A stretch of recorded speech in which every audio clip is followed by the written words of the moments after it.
Love podcasts, hate nonsense. It's the PoliticsJOE podcast, ladies and gentlemen.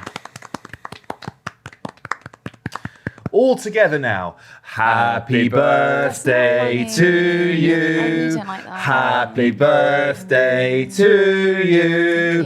Happy birthday, dear Ava. Happy birthday to you. Thank you. Ow! Thank you. Stone cold. Drop a comment with happy birthday to Ava. Drop an F in the chat for Ava's birthday. Yes, absolutely. Drop candle emojis, cake emojis, the whole thing. Light it up. The podcast now has a generational divide. Sure does. Yeah, it does. And a political divide. Exactly. What are those two? Could you Well, put them into words? as being on the opposite side of it to both Ava and I, on both of them, you tell me. Being opposite. Okay, so I'm young. Yeah. You two are past it. You're both signed up party members to Reform UK Correct. and UKIP. One of you's in each, and Who's UKIP and who's Reform? I'll let you guys decide. Well, I am now of the age where I might consider voting reform. Then why were you doing it before? You'll discover It's not a new thing. you'll discover when you become 30, Ed, all of a sudden you start hating refugees. Okay, that seems daunting. You'll have a great awakening. Really? Does like God visit you Yes. when you're 30? In your sleep. Okay, that's interesting. On the night. That sounds quite terrifying. Like the ghost of Christmas past. Uh-huh. The eve of your 30th birthday. Thank God that's for a few years. Not to brag. I'm 21, so 9 years. How old do you think Ed looks? I don't know. I think you'll come into your face soon. I think you'll fill out in a few years. That's not the issue I have. Ed Campbell, how are you? Great, thank you. How are you? Tip top. Terrific. Tickety boo. The birthday girl. How are we? Fine. Good. Busy day in Rochdale yesterday. Yeah. Very, very busy day. Nothing brings me more joy than when I'm going to do an outside shoot and I turn up and it's just sheets of rain. You had that in Brighton, didn't you? Yeah, it was miserable weather. God, British winter. It's not great. What happened It's to not, global warming? it's not winter anymore. February's winter, No, it's not. technically. The Six Nations has started. It's spring. I disagree fundamentally. with that. Mentally, and because we also live in London, which has a microclimate, and spring doesn't exist, it's just summer now. It's just summer. Yeah. Have you looked outside today? Positively delightful, fair English day. Yeah, it could be June. Actually, It actually could be June. Yeah, I agree. But How was Rochdale? Yeah, really, yeah, fine. I went to interview, I would like to have had interviewed George Galloway, but they decided to ghost me on the day of the planned interview. Nice. Any of the other candidates available for you to speak to? Yeah. Obviously, I had to stop by Reform. you were going up to campaign anyway. Yeah. You thought I might as well take some content. One thing I will say about what Reform do well is just the one today, fellas. is whenever you go and interview candidates, right? It's all very like formal, and you go in, shake the hands, have a little bit of chit chat, and then you get down to the interview, and then you leave. Thank you very much for your time. When you go to interview Reform, they always offer you a beer, and they have a bit of chat before. Old school. You'll sit around, have your pint, and then it's quite nice. When I interviewed a guy in the Brexit Party, the interview was in a pub. Yeah, this interview yesterday was in a pub too. Nigel was sat there, someone else was sat there, and they were just having beers. And like he got up, left the beers, came and sat in a different corner of the pub, did the interview, then went back and sat back down again. It's quite a nice way to do your politics, I think. Explain to politics. Just always drinking. How many candidates are standing in the Rochdale by-election? There are quite a few independents, but of the main parties, so there is a Labour candidate, just because that his candidacy or his campaign is now running like the Mary Celeste. Like it's sort of, it's got no money, it's got no support, no canvassers, no nothing. But he still is the Labour candidate, and that is how he will appear on the ballot. His name is, say, Azhar Ali and then Labour. Yes, because it's too late. The Electoral Commission set an arbitrary date, which after that you can't withdraw your candidate. So if he is to win, if people haven't been paying attention to the national press and they go and vote Labour, he might win, and then he'll have the whip suspended the moment that he enters Parliament. So it will literally be, I do solemnly swear to be a Labour MP. And then I'll be like, gotcha. Retract that. And just for the sake of people who aren't familiar with why this has happened, Ava, why has Labour tried to disaffiliate, or disaffiliated itself from him? So in the Mail on Sunday revealed some comments that he'd made at a local party meeting. And in those comments, he invoked a trope that is used against Jewish people, which basically says that Jewish people bring pain onto themselves, that they invite pain and suffering and invite their persecution. It's a very old trope. Quite familiar with it. The specifics of what he said, right, was that Israel knew about the October 7th attack in advance, but allowed it to happen for political purposes. Which, of course, is an old trope. And then the next time, so then the Mail on Sunday waited, and then they were going to bring out a fresh comment that he'd made where he said that Andy MacDonald, who is a Labour MP, faced the wrath of a lot of Jewish people being in the media, which I need not remind you is another trope. So you've got him, Azhar Ali, who's independent, formerly Labour. You've got Paul Ellison, am I right in saying? Yeah, he's the Conservative. So you have to do them all. You have to, if you're going to talk about them, you have to name them. What's the rule? Oh, you were being lawful there. Yes. Oh, okay. As I always am. In all of my activities. I like when we go Ofcom, even though we don't need to. 100% lawful. Yeah, nice. 100% lawful. Above board. Ian Donaldson, Lib Dem. Did you speak to him? I did. Tip top. Simon Danchuk, Reform UK. I did speak to him as well. Old pal. He is, of course, the former Labour MP who stopped being an MP because he was found to have been texting a 17-year-old. Sexting, 17-year-olds. I was being lawful. George Galloway from the Workers' Party of Britain. He's another candidate. Here we go. Here come the independents. Reverend Mark Coleman. Independent. What's his deal? Long-time climate campaigner and Just Stop Oil supporter. He's been jailed twice during climate protests. Michael Howarth, another independent. His deal is... Where I'm reading this from, he's down as both Michael Howarth and Michael Howard. Michael Howard? I don't think it is the Michael Howard. That's a local lad representing the people of Rochdale. Then David Anthony Tully, local businessman committed to local issues such as reopening Rochdale's maternity ward and providing aid to local businesses. Are there more? Yeah, William Howarth. Wait, are they not the same? And so he goes by Billy Howarth. He'll be William on the ballot. And I also spoke to him, and he is a single issue candidate. And his...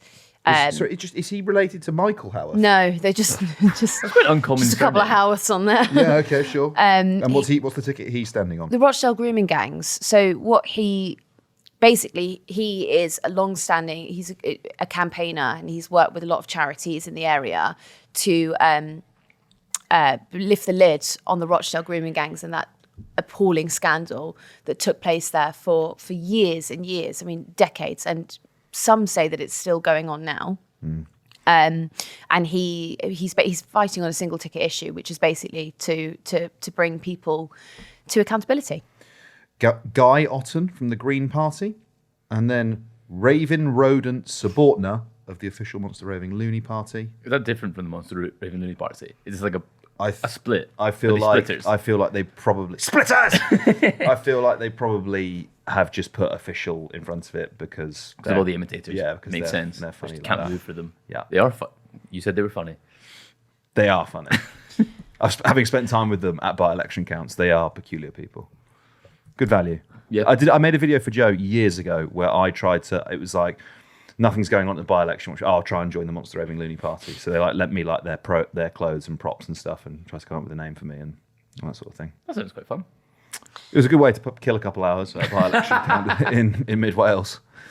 I won't lie. I'm trying to think where I put my notes on George Galloway's party, the Workers' Party. Okay. I was looking at a few of the. Sorry, did you want to? No, by all means. No, it's presented as this socialist alternative to the Labour Party. And actually, it's got a lot of values or policy proposals that are totally at odds with a lot of people who care about other people. For example, it's got a pretty archaic climate policy. And it also, it's very gender critical. It doesn't, so it's not quite the socialist utopia that the name might you might think it might have. Have you made the mistake of engaging seriously with the Workers' Party of Great Britain's policy platform, whereas in actual fact, George Galloway is possibly doing something slightly different? Well, I don't know, Ollie. I just thought, as a journalist, I thought that I would look into There was a great. It's fascinating what Galloway's done there, though. Before we move on to PMQs, then, what did you learn while you were in Rochdale? Galloway's campaign is really interesting. So what he's doing is he's basically, instead of going the traditional media route, he is basically going to a lot of mosques, he's going to a lot of meetings, and he is campaigning on the Gaza ticket. And he is talking about how this is a de facto referendum on Gaza. The reason, when he first started the campaign, this is going to be rendered a little bit irrelevant today by today's ceasefire vote, but he wanted to teach Starmer a lesson. Those were the words that were in the press release. And he wanted to prove that people wanted a ceasefire, and this would therefore be a referendum on what the people wanted. And he wanted to oust Labour on that ticket. That seems like a pretty good opportunity to talk about what's going on in Parliament today, then. Yes. So, Opposition Day debate. What's the story? So as we are speaking, the Labour amendment has been selected, which changes the course of events slightly to what was predicted. So there's going to be a vote today. It's an SNP Opposition Day debate, which means an opposition party can lay down motions and then Parliament will debate them and vote on it. And typically opposition parties won't vote for other parties. That's, bit of an obvious point. I come here for the astute political commentary. Labour have added an amendment to that motion, so it's more in line with Labour's values, and they would like an immediate ceasefire that lasts, contingent on both sides laying down arms, rather than it just being skewed that Israel stops the fighting. They want Hamas to be held accountable as well. That will now likely pass because Labour will be whipped to vote on that, and then possibly the SNP motion will then pass. If that amendment by Labour hadn't been added, the whole thing would have probably collapsed and just gone through. Will it pass? Will it pass? Will there be enough? Will there be Conservative MPs who support it? No, but I mean, enough might abstain. Right. Got you. Sorry, should I have added more? No. I was just waiting to see if you were going to say anything more. That's all right. Okay then, Ed. So there's been a lot of kind of back and forth about the specific wording on things like this, like whether the alleged difference between a ceasefire, a humanitarian pause, an immediate ceasefire, an immediate humanitarian ceasefire, I believe, is the one coming out latest. And I think because yesterday you had Prince William calling for an end to fighting now, which obviously in sort of synonym terms would be calling for an immediate ceasefire without saying the words immediate ceasefire. If this was Jeopardy, the answer would be, what is a ceasefire? If that was the description. Ending fighting, putting down your weapons. I mean, what do you make of the kind of the back and forth, the sort of perhaps even slightly philosophical sort of delving into the sort of the linguistics of this? I think it's crass. I think this entire debate and the politicking going on, politicking. The manoeuvring, the parliamentary manoeuvring is pretty crass. I think the important thing is that this motion, any motion for a ceasefire gets passed. I think it's very powerful for the UK Parliament to stand in opposition to, or stand in support of a ceasefire. Oh, you're not calling the SNP's motion politicking? No. I think. Well, you treat everything in part. Like, you can treat them with some cynicism, but I think you can also. They've laid down the motion, and let's take them on their terms. They're calling for a ceasefire and I think Stephen Flynn was very impressive in Parliament today, talking about the reasons for a ceasefire. He didn't really go in on Keir Starmer. He didn't make it into like a divisive Labour issue. It seemed more this is a moral thing to do. And so I think the politicking involved is pretty crass and is irrelevant to the issue. There's like people are being killed. 30,000 people have been killed. Over 1 million people are in Rafah, about to have an onslaught by Israel. Does the actual technical definition of the ceasefire matter? To your mind, does the sort of the Scottish politics side of this, what's going on with Scottish Labour's conference, do you think that has any direct bearing on what's happening at the moment in Westminster? I think it certainly does. What I think is interesting is, well, the Scottish Labour Party, the motion they passed this weekend, is essentially identical to what the SNP are proposing. So that puts the two Scottish Labour MPs in an interesting position. It would be interesting. I suppose now irrelevant because they've picked the Labour amendment. So it's interesting to see what they would have done. Would they have stood with the Scottish Labour Party, or would they have been whipped into supporting the UK party's decision? And obviously, the SNP are desperate to put any sort of bad spin on Labour, especially Scottish Labour. This is the argument that they are just the branch office of the Labour Party, that Anna Sarwar and Scottish Labour are just the puppets of Keir Starmer. And it would put Anna Sarwar in a pretty difficult position, as he's more aligned with Hamza Yousaf and the SNP on Gaza and Palestine and Israel than he is perhaps with the main UK party. So I think there is cynically, the SNP could exploit this. And they have been throughout, haven't they? They've been throughout all of this. Scottish Labour have been more on side with the SNP than Westminster. Yeah. And I think to give, on the one hand, you could just say, well, this is just the SNP being divisive. But I would to give them some credit. They have been, Stephen Flynn and the SNP have been pretty consistent with their calls for a ceasefire. And I think you have to take this at face value. Can we just do a brief explanation of what the politicking is for, what we mean by the politicking? So what it is that Keir Starmer whipped his MPs the last time that there was a ceasefire vote to vote against it. And his argument for that was that we don't vote, we vote on our motions, we don't vote for other people's motions. And he lost, 56 people defied that whip, and he lost quite a number of people from his front bench. 3 of them, I think, 3 resignations. Yeah. And the argument this time that I suppose is happening in Lotto, which is the leader's office, is that it would be incredibly embarrassing for them to have voted against it the last time, and then this time to vote for an opposition day motion, because what's changed in the last couple of months. And so it's essentially about saving face. And then when you're not in the Westminster bubble, I think you can see how ridiculous that is. And when you're inside it, I think you're so consumed by the inner machinations of what's going to be in Politico's London playbook that you can't see the wood through the trees. There was a good article by Ben Ansell on his Substack recently. It was actually, did you read it? I did not. I plan to. It's good. Do you know what I mean? Yeah, we had him on. We had him on. Yeah, no, we did. We interviewed him. Check it out. Yeah, talking about the difference between politicians don't know enough normies. It's basically their argument. If you work in Westminster, the members of the public... No one knows enough normies. Did you write that? That's something you would write. I would write. I read it and I was like, well, he's a genius. Basically... Oh my God, he's so right. But basically making the point, the members of the public that people interact with that politicians interact with are political hobbyists. They interact with politics because they like it.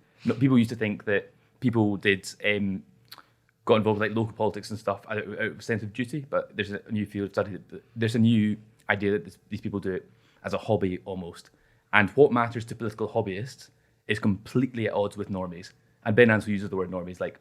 Normies engage with politics at election time, maybe. They don't keep up to date with the comings and goings of Parliament. They might not even know that this is happening unless they happen to catch the news or read a newspaper. And so things that political hobbyists are concerned about, Rwanda, extreme trans debates, stuff like that, actually are completely at odds with what matters to normies. And so I think the Labour's worry about how they would be perceived, saving face or whatever, would actually have no impact on their electoral bearings. Doesn't polling show that immigration is sort of third in most voters' priorities after the economy and the NHS? Yes, but the point that Ben Ansell's making is that the amount of time is given in parliamentary debates and policy discussion is at odds. People are concerned about it, but they're not sitting stewing at home thinking about the people on small boats. This is where we get the word, we get cut through. Yeah. Cut through basically means the normal person is actually listening to it or talking about it. Ant and Dec make a joke about it. Or like cut through. Like the Prime Minister going on this morning to talk about what he gets from McDonald's with. It was cut through that, guys. I think the best example, this Ben Ansell's example, is at when Rishi Sunak refused to apologise for the jokes about trans women, and when Brianna Jai's mother was there, the ordinary person was repulsed by it. The ordinary person was like, "Why haven't you? I don't understand why you haven't apologized. That was crass. Why have you apologised to it?"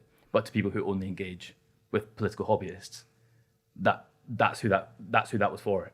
And they don't spend enough time with people out with the hobbyist mindset. And that's why you could get all of those excuses rolling in that were like, he does this every single week. Why is it any different just because she's in the chamber? To a normal person, it's like, what the hell? He's doing this every week? Every week. And you guys aren't talking about it. That's insane. It's the first I'm hearing of this. Should we do some PMQs? Yeah. Speaking of political hobbyists. Roll the clip. Mr. Speaker, this information about 2016 has just come to light, I think, this week, which is precisely why I'm asking about it. Exactly. Considering the Prime Minister's Foreign Secretary was running the government in 2016, and one of the Prime Minister's current Cabinet Office ministers was the Post Office Minister, has he thought to ask either of them what they knew in 2016? No, Mr. Speaker. We did the right thing, which was to set up an independent statutory inquiry. That is the right way to resolve this issue. It's the right way to get victims the truth and the answers that they demand. But this government is getting them the compensation that they rightly deserve. That Starmer clip, in fact, the entire bit of questioning that he did around the sort of the brewing row between the outgoing post office guy and Kemi Badenoch, I'd tell you what it had the feel of to me. It had the feel of Starmer versus Johnson during the sort of preliminary first murmurings and breakings of gatherings in Downing Street during COVID, where Starmer essentially, very simply, very directly, basically got him to explicitly say things like, there were no parties, and it felt very similar to that now, where he was going, the evidence is coming out, the business secretary has said this, does the Prime Minister agree with that statement? And this, for me, felt like Keir Starmer at his forensic best, setting traps for Rishi Sunak. You had it during Partygate, right, where you were almost thinking, like, does he know something that isn't actually public knowledge yet? And he's getting Johnson to sort of contradict it before it comes out. It seemed as well, this was like a platonic ideal of Prime Minister's questions, in that it wasn't showy, it wasn't screeching, it was actually like a genuinely useful set of interaction on matters of substance. Absolutely, which it should be, as in, well, our business model is ruined if it's not showy. Vested interest in people shouting at each other, but I think it is. Is someone running scared? Is someone running scared from the chamber? Quivering, fury. I think it's a useful exercise because he has done the work now to come back to this time again. He's doing the work, baby. Starmer's doing the work. He's learning. But it's and now he can hang Sunak by his own petard. Oh! Very good. Absolutely. Very good, sir. Nice. Ava, your thoughts on that exchange from Starmer with Rishi Sunak? Well, I agree with you. What about? Yes, the answer was very forensic. I thought Sunak as well did not back. So Kemi Badenoch, the business secretary, has called the former post office chairman a liar for claiming that he'd been told to delay funds until after the election repayments, and he didn't back her in the chamber today. He didn't call him a liar. He didn't question him. And so, as much as I agree with you that Keir Starmer is being forensic and he's trying to get it on record that Sunak is dithering on this or is not entirely being truthful and might potentially have lied to the House, Sunak is also at pace with him. He knows not to put on record any questions over either of those people's statements. So I think what he'll end up doing, that he will give evidence to the Select Committee next week, the former chairman, and he will probably provide documentation that shows he was told to delay repayments, and Rishi Sunak will sack him. Rishi Sunak will sack Kemi Badenoch and say, how could you do that? while probably knowing about it all the time. But in no way was it on record that he ever believed her account of things. A word to the politicking, perhaps. God, you're on fucking fire today, Well, bro. Doff cat. Do you know what about all this Westminster stuff? It's just shameless politicking. Believe it or not, I think some politics was involved. Badenoch is talked about as like his biggest rival for the leadership, because Tory members are just have like all the massive head injuries. So,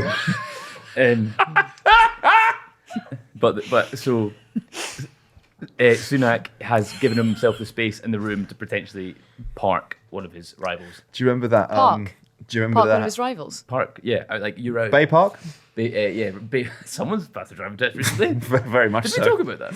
Do you think that Don't think all of our conversations are basically like a lesson in restraint for you, because you know all of the terms and you know all of the politics, but you don't want to look like you do? Like, you don't want to look like you're engaging. Dear viewer, I'm actually a bit of a normie. Yeah. Yeah, so you could say this Badenoch thing. He really is parking his tanks on her lawn. I could do a really good impression of a loser. On head injuries. Yeah. Are you familiar with that viral clip of Nigel Farage? Yeah. Yeah.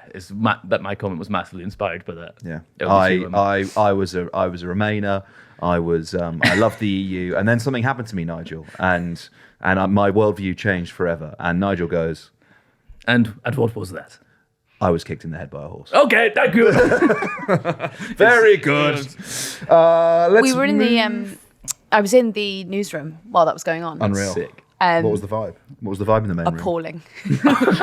Appalling, because it was like the producers sit, you know the layout, obviously it's one of the stars of the station. Absolutely, the producers sit on like this, like one table, and then management sit next to it, and so like all the producers were like, can't breathe. I can't breathe. And like management like, what the fuck is that? That's so interesting, because I would be like, well, that's fucking funny.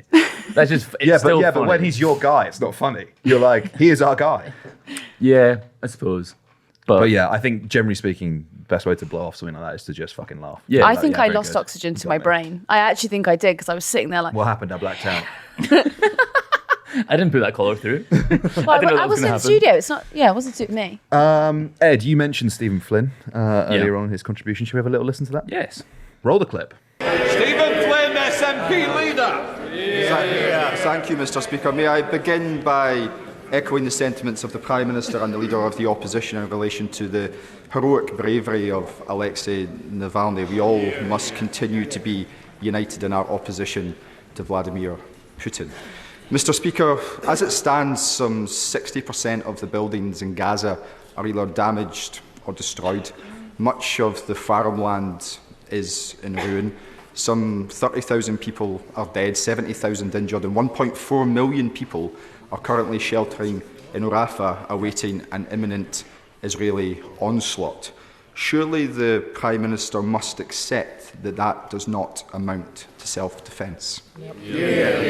Prime Minister. Well, Mr. Speaker, I share the concern of many members about the high rate of civilian casualties and indeed the growing humanitarian crisis in Gaza, and that is why we have called consistently for an immediate humanitarian pause, which would allow for the safe release of hostages and more aid going into Gaza so that we create the sustainable conditions for a long-term and enduring ceasefire. That is what our diplomatic efforts are focused on, and that is what I impressed upon the Israeli Prime Minister last week when I spoke to him. Stephen Flynn. Mr. Speaker, tonight this House will have the opportunity to join with the majority of the international community and say that enough is enough, that the killing in Gaza must stop and that the hostages must be released. And the best way to do that is to send a clear and united message that we back an immediate ceasefire. Surely all of us, irrespective of our political allegiance, can agree on that very issue. He's been good on this. Yeah. Throughout Consistent. throughout the last 4 months, hasn't he? He's been consistent. He's repeatedly brought it up at Prime Minister's questions. Ava, run me through sort of Stephen Flynn's repeated positions on this. I know we touched on a lot of it earlier, so you don't need to go fully I've got to into be the really detail honest. of it. I just sort of blacked out and I stopped listening. What bit are we talking about? I'm really sorry. It's the oxygen thing again. It was really not well. Ed, do you want to step in? Do you want to talk about Stephen Flynn? Sorry, I also just had a stroke. Right, but is it just me? I just? No, What do you want me to do? Do you want me to talk about what Stephen Flynn said? Yes. Oh, right. Okay. So he was calling for a ceasefire. Which kind? Most importantly, which kind? Yeah, well, immediate, humanitarian. He's going for the morality argument, right? Which is an immediate ceasefire. Bastard. And he also he put on record today. So again, this is a little bit of politicking because he put on the Hansard record today that he had repeatedly, the SNP's position has always been to call for an immediate ceasefire. I think he might have even said not that he was proud of the record, but that he was. You'd hope he was proud of the SNP's record, wouldn't you? As their leader in I Westminster. am appalled that we keep calling for this bloody ceasefire. I would much prefer a pause in the international human fighting or whatever Starmer's calling for. Flynn wasn't the only SNP politician to make a pretty significant contribution today. Another friend of Paul Joe. Friend of Paul Joe, Pete Wishart, also had this to say. Roll the clip. Pete Wishart. I was in the House on 18th March 2003 when this House voted to go to war on Iraq on the demands of the then Labour government. What followed was death, misery and destruction on an almost unimaginable scale. Voting against the Iraq war was the vote that I'm most proud of in my time in this House. Today, after 29,000 deaths in Gaza, we face a vote of similar significance. Does the Prime Minister believe that MPs today should look back with that same pride, knowing that they have done everything possible to stop the death, destruction and misery tonight? Prime Minister. Mr. Speaker, nobody wants to see the fighting in Gaza go on for a moment longer than is necessary. Nobody wants to see innocent civilians suffer, and that's why we're doing absolutely everything we can to bring about an immediate humanitarian pause, allowing for the safe release of hostages, which the honourable gentleman failed to mention, I believe, but also getting more aid into Gaza to create the conditions for a genuinely sustainable ceasefire. That is the position that is shared by our allies. That is what our diplomatic efforts are focused on, and that's what our motion tonight will reflect. Ava, I'm going to ask you about what Pete Wishart said. Don't have another stroke. Are you able to comment on it? Are you ready? Not on your birthday of all days. Now that I've read it, So back before we invaded Iraq, there was a parliamentary vote on whether we should invade Iraq. And Pete Wishart is saying that he was pleased to have voted against that invasion. And he says today he is comparing the two votes and arguing that they are the same way. Now, commentators are really angry about this because a lot of people believe that they're not the same thing. But I mean, arguably they are. Physically, we were going into a war and we were funding that war then. So I understand that there is a discrepancy there. But then if you consider how many arms that we supply to Israel, whether that is directly or indirectly, we are complicit in the fighting that is going on there. So just because we don't have the veil of the British Army has boots on the ground there, you are still contributing to the fighting. And through that comparison, I think there's a similarity. How far off are we from Sunak being in such dire political straits that he thinks that involving Britain in a war may save? So he sends the boys into Rafah. Fucking hell. No, well, I thought you were going to go down the Cameron was with Milei the other day. That's literally about to see. He keeps ringing him up. Javier, what are we thinking about Falklands? Javier, papi! Meet me in the marketplace. Papi chulo, ¿qué pasó, Las Malvinas Argentinas, ¿sí? Is that... Sí. Yeah? Yeah, sí. Yeah. Dos Why cervezas does con Cameron mi use that amigo accent? Milei. Qué rico, papi! Javi. No, but I think... Sorry, he has like an alter ego when he speaks Spanish. He goes... Hola, hombres. My Spanish is so limited. That's as far as I got. Marks out of 10 for mine and Ed's Spanish? Yeah, 10. 10? 10 for that? Well, as I said on the last podcast, I don't believe in language, personally. I don't. Did you see that? There was like that comment that was like, I'm disgusted that Ava thinks that she only needs Spanish to order a couple of beers. I also need it to hit on men. Hola, hombre. Exactly. Te amo. There's more Spanish. I've got more. God, it's a big day for you, isn't That's it? great. Yeah. Politics Muy is politics. Politics is politics. Español, español. I don't know the word for is, so that was why. S. Oh, español es español. Who's this? I like this guy, my Spanish guy. You and David Cameron with your Spanish alter egos, chopsing it up Couple of cigars, in Buenos Aires, big 2 steaks. That's a good day out to be watching fair. the inflation numbers Oh, skyrocket. absolutely. Paying in dollars because they ask you to. Be great. Calling everyone shit lefties. There's a couple of commies. You'd be a really good McCarthy. Ooh, Red Scare. Remember him that... Red's under the bed. Do you remember when I don't know if they're far right. When you stumble onto it, sometimes some section of Twitter find us, and then they just make fun of us for like a while. And it's impossible not to check the quote tweets because they're so interesting. I think that's just all of Twitter, isn't it? but there was someone was looking at my profile picture. Someone had put it into black and white, and they were discussing, and they were talking about the shape of my skull, about whether or not that meant I would have been part of the Cheka or a victim of the Cheka. Just some innocent eugenics, bro. That's the kind of stuff that people don't realize the things that Is there like happen to you sometimes. Is there a rabbit hole of like English nationalists doing like skull measurements on Scots, being like, no, Probably. the Picts and the Celts, very different things. Absolutely. Can I just make a point about before we move on? Sure.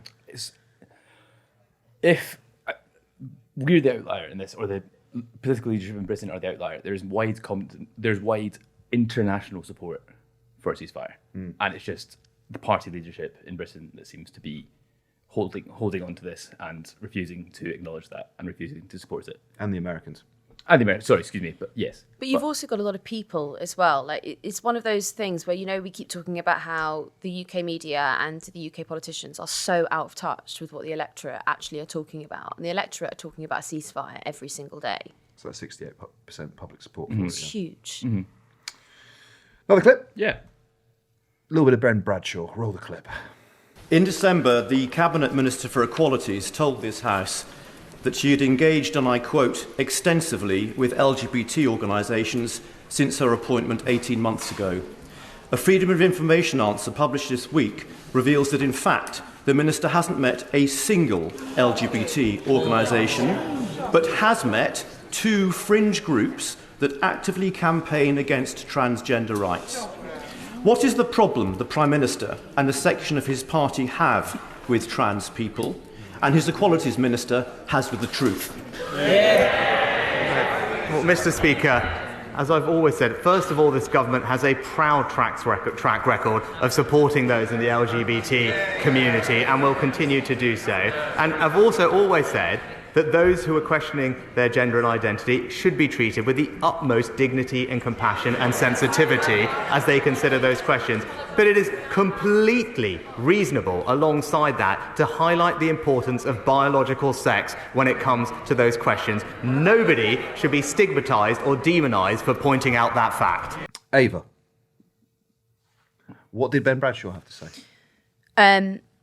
Ben Bradshaw was talking about how there is a report that is being compiled at the moment by the Women's and Equalities Secretary and Minister, excuse me. And within that report, you're gathering evidence, and for that evidence, they have called on, they have received evidence from gender critical contributors, and they haven't actually gone to trans groups to actually ask them how it's impacting them. And the slant of his question was basically, what's your problem with trans people? And Rishi Sunak came back with the very clever answer of, it's not illegal to be gender critical. And you shouldn't be stigmatized. It's called fact-finding. Look it up. That's the astonishing thing, is the line about you shouldn't be stigmatized and demonized for being gender critical, as if gender critical people aren't platformed on every single major broadcast channel, in most newspapers, on most prominent political programmes in the UK, in Parliament. They're the ones who are being stigmatised and demonised, and not the people who are most at risk. The slant, the asymmetrical slant of the debate is extraordinary because if you work in production, you'll be looking for someone who has come up with something gender critical. Say, for example, they'll be like, I think it's disgusting that in this school you can't wear skirts anymore because we're trying to appease trans people. I'm so disgusted about it, and I've written a piece in the Telegraph about it.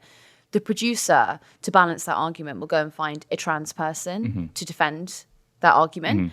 And in no other minority group would that argument fly, would that asymmetrical line of questioning fly. Like, you would never go, here is a man who is pro-rape, and we're going to bring a woman on now to say why rape is bad. Yeah. You would never frame it like that. No.